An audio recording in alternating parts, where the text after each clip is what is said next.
Bismillahirrahmanirrahim. Assalamualaikum warahmatullahi wabarakatuh. Alhamdulillah, wassalatu wassalamu ala asrofil anbiya'i wal mursalin wa ala alihi washabi ajma'in. Selamat pagi Sobat Ngopi Robusta yang dimuliakan Allah. Berjumpa kembali dengan channel YouTube Rumah Sakit Umum Daerah Dungus. Kali ini adalah episode yang ke-7 dari Ngopi Robusta, ngobrol perkara ilmu rohani buat stamina hidup. Bersama dengan saya Mukhlis Karno Putro, dan tentunya kita ditemani oleh narasumber yang sudah tidak asing lagi, yang selalu setia menemani kita, yaitu siapa lagi kalau bukan Ustadz Suratno S. Kepners. Assalamualaikum Ustadz. Waalaikumsalam warahmatullahi wabarakatuh. Selamat datang dan terima kasih atas kehadirannya Ustadz. Bagaimana kabarnya hari ini Ustadz? Alhamdulillah sehat. Mas Mukhlis gimana? Alhamdulillah sehat juga ya Ustadz. Insya Allah semua dalam lindungan Allah Ustadz. Amin. Begini Ustadz, kita itu pengen tahu Ustadz, kan biasanya diperkenalkan Ustadz Suratno ini sebagai Ketua IKD. Nah, kita itu penasaran sebenarnya IKD itu apa Ustadz dan bergerak di bidang apa Ustadz? Mungkin bisa digambarkan sedikit Ustadz. Iya, terima kasih Mas Mukhlis. Jadi IKD itu singkatan dari Ikatan Dai Indonesia, suatu ormas yang berdiri tahun 2002, tepatnya 12 Juli, dengan visi menjadi ormas perekat umat dan bangsa melalui dakwah rahmatan lil alamin dalam bingkai negara Kesatuan Republik Indonesia. Begitu. Luar biasa. Luar biasa ini perannya untuk masyarakat. Semoga teman-teman di IKD memperoleh kemudahan dalam mengemban misi dakwah ini Ustaz nih. Amin. Insyaallah.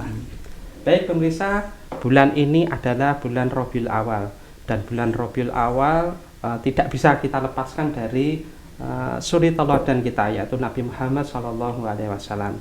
Untuk itu dalam rangka memperingati Maulid Nabi Muhammad SAW, kita akan membahas perihal Rasulullah Muhammad SAW sebagai sang inspirator abadi. Minta ilmunya Ustadz, mungkin bisa dijelaskan perihal ini Ustadz. Terima kasih. Dari para pemirsa Ngopi Robusta yang dimuliakan Allah, ketika kita membahas sosok Rasulullah SAW ini tidak akan pernah habis dibahas. Dengan pandangan atau aspek apapun, selalu ibarat sumber itu akan terus mengeluarkan inspirasi, mengeluarkan ilmu-ilmu yang update untuk jadi panduan dalam kehidupan. Nah, kalau dalam konteks jurnalis, singkatnya untuk membahas atau mengupas sesuatu itu singkatnya pakai 5H 5W 1H. Mulai dari what, where, when, dan why dan who. Jadi gambaran singkatnya untuk mengupas dan menjelaskan itu cukuplah ada 5W dan 1H itu barangkali itu. Oh gitu. Nah ini menarik pemirsa. Kalau biasanya kita mengenal 5W 1H itu dari pelajaran sekolah maupun ilmu jurnalistik, kita ternyata dengan rumus ini pun kita bisa mengaplikasikan untuk lebih mengenal bagaimana pribadi maupun kehidupan Rasulullah itu ya Ustaz ya. Betul. Masya Allah, ini ilmu yang baru pertama saya dengar Ustaz. Jadi tidak sabar, mari kita urai sedikit demi sedikit ya, satu persatu Ustaz. Untuk yang pertama tadi, W pertama Ustaz, what tadi ya. Jadi apa sih yang bisa kita ambil inspirasinya dari Nabi Muhammad SAW ini Ustaz? Terima kasih. Jadi kalau kita membaca sirah atau sejarah Rasulullah di satu sisi sebagai Rasul di antara para nabi dan rasul yang dimuliakan Allah, di sisi yang lain Rasulullah adalah manusia biasa yang dipilih oleh Allah. Artinya di dalam kehidupan Rasulullah itu ya seperti kehidupan manusia biasa. Ya makan, minum, tidur, berkeluarga, punya istri, punya anak, punya cucu. Artinya untuk mendapatkan inspirasi kehidupan cermin yang nyata itu ada, bukan teori, bukan rumusan yang muluk-muluk yang tidak aplikatif. Tapi Rasulullah adalah sosok yang bisa diambil inspirasi, toladannya dari siapapun juga. Jadi dari kita bangun tidur hingga sampai mau tidur lagi, semua sudah ada contohnya dari diri Rasulullah. Betul. Dan itu adalah sunnah ya Ustaz ya. Betul. Luar biasa. Jadi tidak ada hal yang sekecil apapun, sedetail apapun, kecuali ada tuntunannya yang menjadikan sebuah amal yang kelihatannya sepele itu menjadi mulia dan berpahala. Yeah. Baik. Yang kedua Ustaz, tadi kan sudah what, sekarang siapa? Jadi siapa saja yang bisa mengambil inspirasi ini dari Rasulullah Ustaz? Yeah. Jadi Rasulullah menjadi suri toladan itu bahkan sebelum beliau diangkat menjadi nabi, di mana orang-orang Quraisy itu melihat sosok pribadi yang sangat berbeda dari kalangan masyarakat di saat itu, sampai mendapat julukan Al-Amin. Tidak ada manusia yang mendapat julukan Al-Amin kecuali Rasulullah. Ya. Artinya sejak masa kecil, masa remaja, dewasa, sampai orang tua, siapapun bisa mengambil sisi teladan kebaikan beliau. Jadi tidak hanya terbatas untuk kaum muslimin saja, nggih. Jadi tidak hanya kaum muslimin, kalau mau bahkan saudara-saudara kita dari non muslim pun kalau mau juga bisa mengambil inspirasi dari Nabi Muhammad ini, nggih. Jadi ada info yang cukup mengagetkan.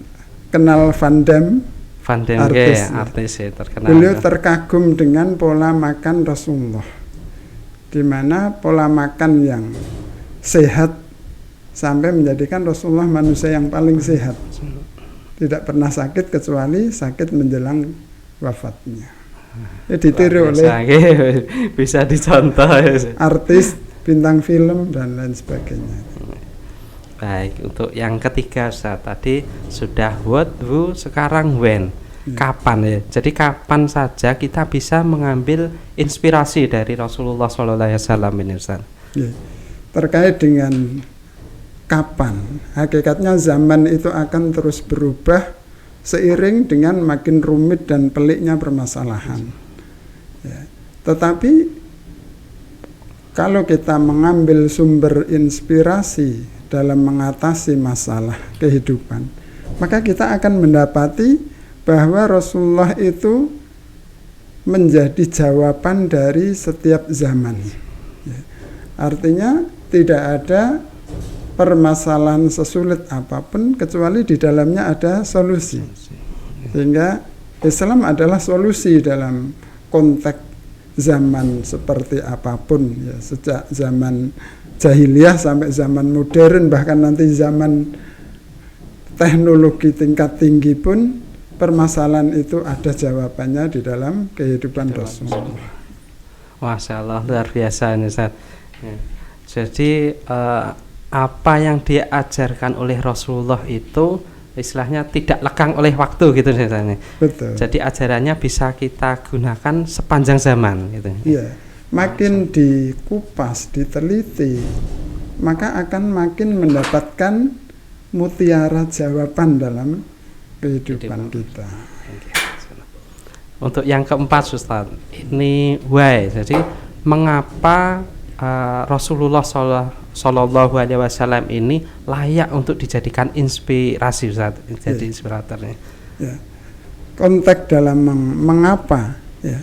Hakikatnya manusia itu akan mengalami problematika atau masalah, dan seringkali kita menganggap sebisa mungkin hidup kita ini jangan ada masalah lagi. Ini pemikiran yang keliru, karena tidak mungkin manusia itu lepas dari masalah. Rasulullah mengajarkan bagaimana masalah itu menjadikan kita makin dewasa, makin kuat, bahkan kalau bisa mendapatkan hikmah atau pelajaran dari setiap masalah itu. Di mana masalah terberat, ujian terberat itu Allah berikan kepada para nabi, para rasul. Tetapi masalah itu tidak pernah menjatuhkan, bahkan memundurkan semangatnya, tapi menjadi pemacu dan pemicu untuk menjadi lebih baik. Jadi lebih kuat juga Ustaz ya. Betul. Untuk W yang kelima Ustaz, jadi where, di mana saja yang cocok, tempat yang cocok untuk mengambil inspirasi dari Rasulullah. Apakah hanya terbatas di negara-negara Muslim saja atau bagaimana Ustaz ini? Jadi ada satu hal yang kadang-kadang menjadi menggelitik ya. Apakah Islam itu hanya cocok di bumi Arab atau Timur Tengah? Karena nabinya lahir di sana. Budayanya beda dengan budaya, katakanlah budaya di Indonesia. Ya. Kalau konteksnya dalam hal kebaikan, ya, maka dimanapun dan dalam zaman yang seperti apapun, apakah di negara maju atau di negara berkembang atau bahkan negara miskin, tetap akan mendapatkan sumber inspirasi, sumber kebaikan ketika kita mengacu kepada kehidupan Rasulullah. Dan sekarang ini terbukti bagaimana negara-negara maju ya, itu mendapatkan sisi yang tidak didapatkan dari modernisasi yang ada.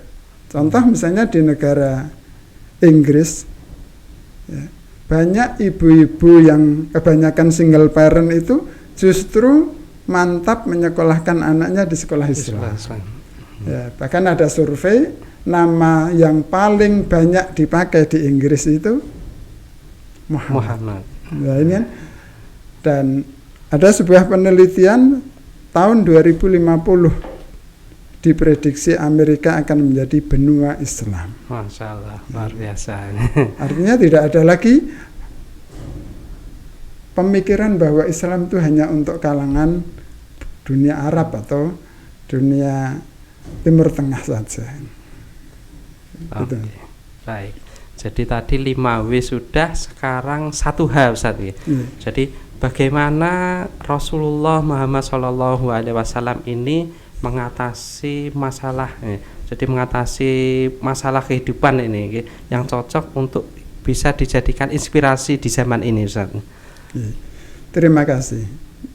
Dalam Islam dipahamkan bahwa kehidupan kita ini tidak terbatas untuk lingkup dunia saja, bahkan menjangkau sampai akhirat. Sehingga tidak ada amal atau perbuatan yang lepas dari pertanggungjawaban atau balasan di akhirat. Ya. Contoh misalnya kita makan. Makan ini bukan sekedar bagaimana memenuhi kebutuhan konsumsi fisik, tapi makan itu bernilai syar'i ketika menggunakan adab-adab dan mendapatkan pahala yang akan kita dapatkan nanti di akhirat. Sampai bisa gara-gara makan bisa masuk surga. Hal yang sederhana sebenarnya. Sederhana begitu. Apalagi dalam konteks mengatasi masalah. Jadi kita ada masalah di rumah tangga, ada masalah di pekerjaan, masalah di masyarakat. Cara pandang dan cara penyelesaian solusinya bukan hanya mengatasi masalah di dunia, tapi ada nilai yang di dalamnya kebaikan sampai ke akhirat. Ya. Sehingga di dalam Islam jangan engkau abaikan kebaikan sekalipun hanya dengan memberi orang satu kurma, atau yang lebih populer kalau masak perbanyaklah kuahnya. Maknanya kehidupan kita ini bukan kehidupan yang sifatnya individualisme, tapi punya peran untuk melakukan perbaikan, islah. Itu Mas Muri. Terima kasih.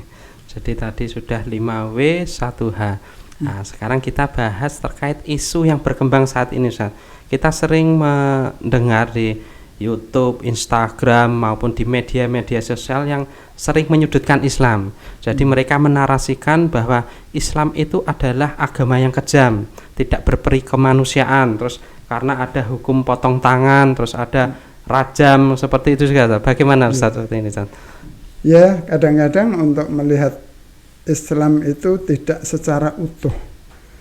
Mengapa bisa seperti itu? Karena ada pihak-pihak yang merasa tersaingi dengan perkembangan Islam, sehingga bagaimana menjatuhkan nama Islam di tengah-tengah masyarakat yang tidak melihat secara utuh. Ya, salah satu contoh yang kemarin di Piala Dunia di Qatar ya. Itu orang-orang yang sebelumnya tidak kenal Islam begitu masuk Qatar itu kaget.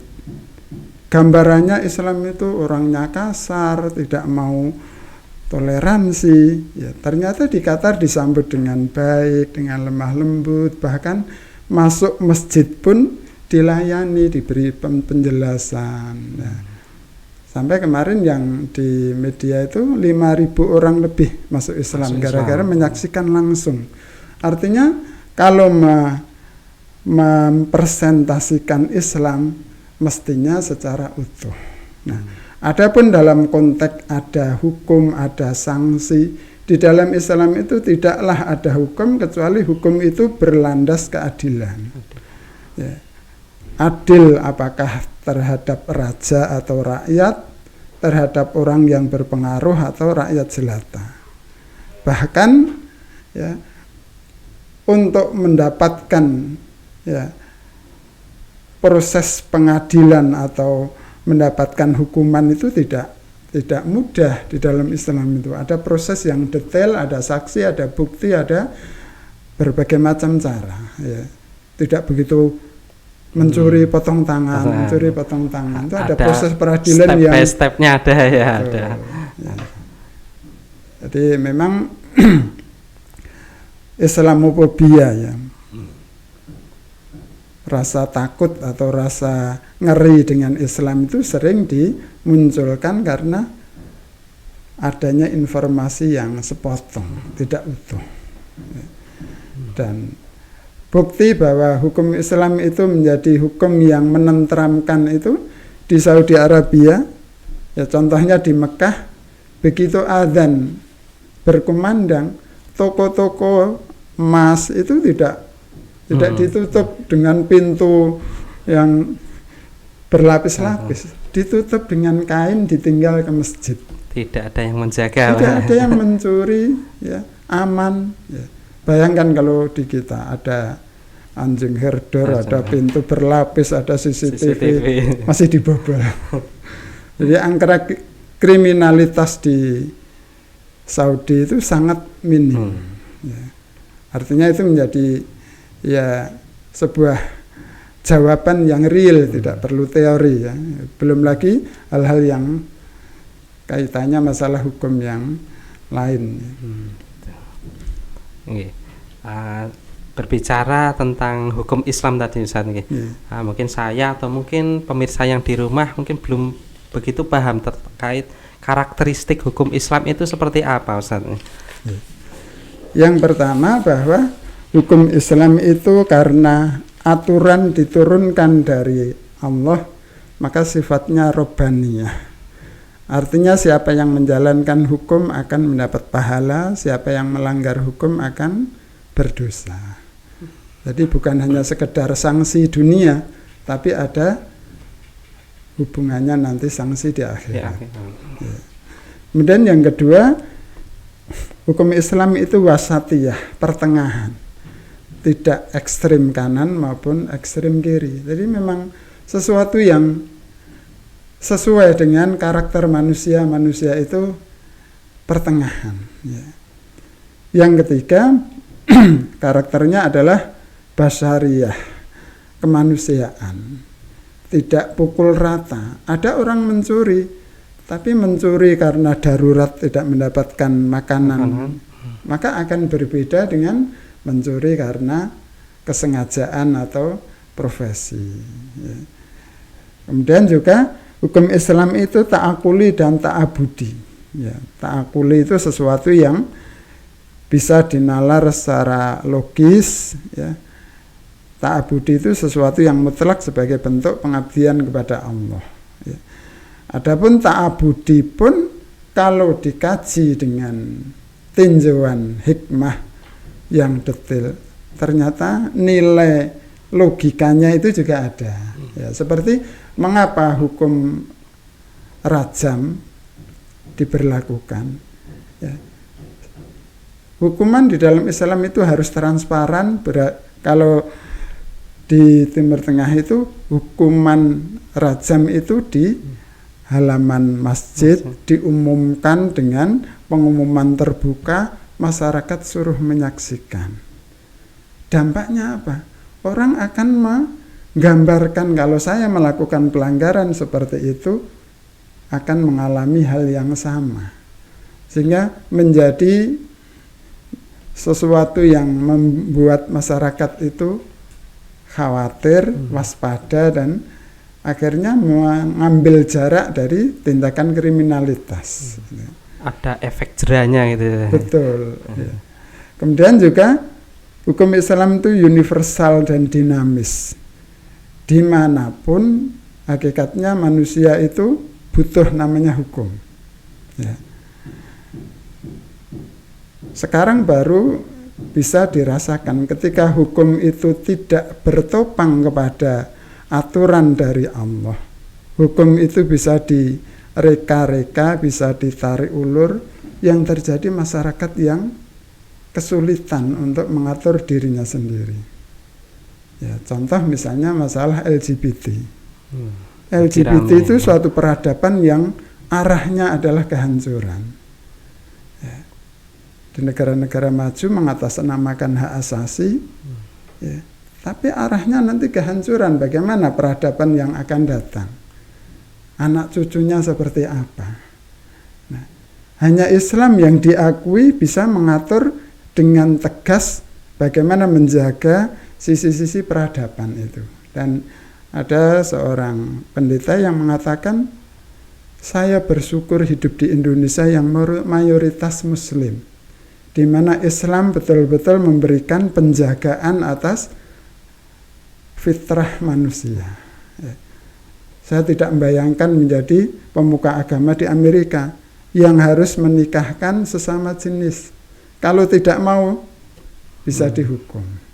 Ini artinya ternyata yang seringkali dianggap sesuatu yang ekstrim, berlebihan, itu kan karena kadar logika kita belum masuk. Ketika kita kupas dengan jernih, dengan pertimbangan dan ya hati yang lapang, insya Allah akan menemukan jawabannya ternyata seperti itu. Masya Allah, luar biasa. Jadi lalu bagaimana dengan maraknya saat ini kan marak perdebatan, debat agama, terus perbandingan agama, terus dialog agama seperti itu. Apakah dialog-dialog semacam ini bisa menjadikan perpecahan untuk kehidupan berbangsa dan bernegara itu saja? Hakikatnya ketika dialog itu dilandasi untuk mendapatkan penjelasan mana yang benar, mana yang salah, Islam memberikan peluang, ya. Dan tidak akan kalah Islam dengan logika-logika, dengan aliran-aliran apapun, ya. Sebagaimana contoh ketika peristiwa perjanjian Hudaybiyah, salah satu aturan yang disepakati 10 tahun tidak ada perang, gencatan senjata. Ya.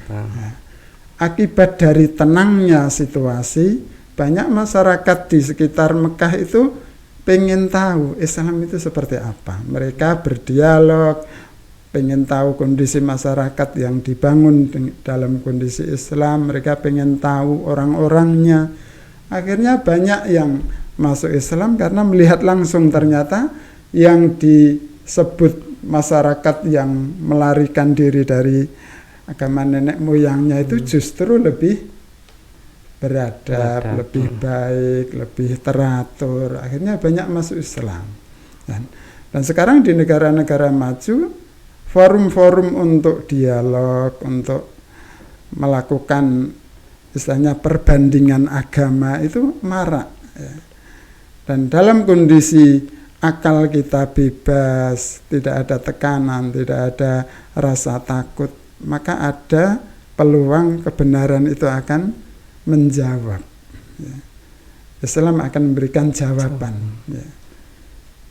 Mungkin begitu. Okay, terima kasih Ustaz. Ini yang terakhir Ustaz ya.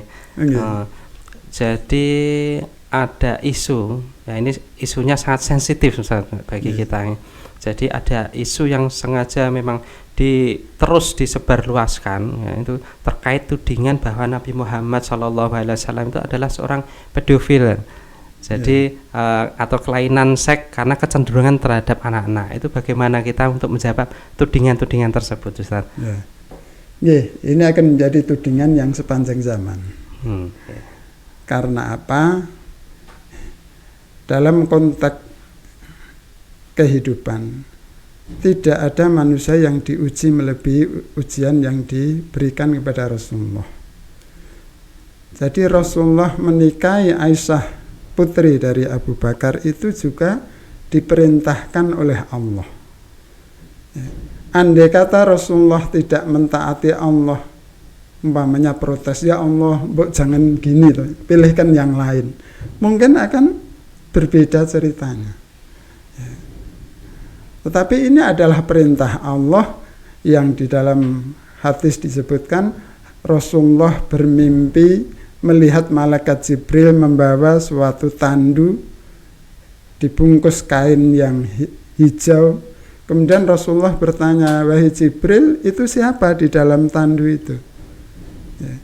Malaikat Jibril menjawab, saya diutus oleh Allah untuk membawa istrimu.